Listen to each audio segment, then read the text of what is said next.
Ito na.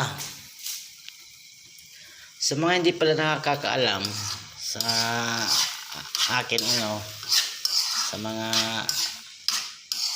kababayan natin at saka sa buong mundo hanggang sa Saudi America, ako pala ay isang chief cook sa barko. Chief cook ako dyan. Ngayon walang biyahe, kaya pakita ko sa inyo pag nasa barko ako. Kaya lang yung barko namin sinasakyan, ano lang,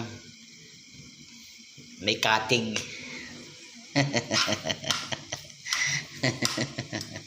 Ayan, yan ang discarding marino yan, diba?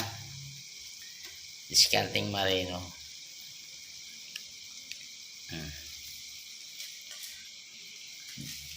Chief cook kasi ako dati talaga, totoo.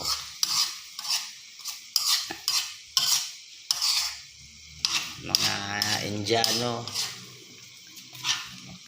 mga ibang lahi natin, mga kasama sa barko, yun.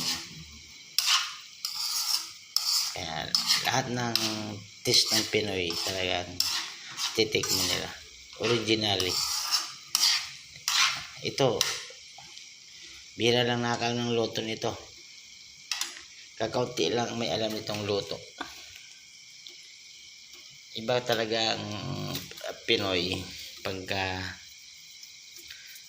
chief cook ka. Marami kang discarding luto. Kahit tao, kaya mong lutuin. Joke lang. Yan.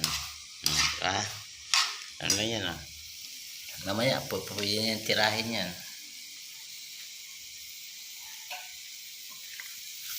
Dati talaga tayong chief cook. Hanggang ngayon naman chief cook pa rin talaga. Kaya lang ayun, nasa tayo, bakanting lugar. Alam ko ba ito sa bahay ko na to? Para wala yatang tao rito nakatira. Ako lang yata nakatira rito. Ang bihira naman.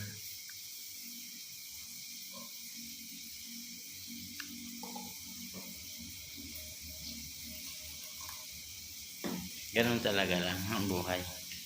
Balikan natin yung ating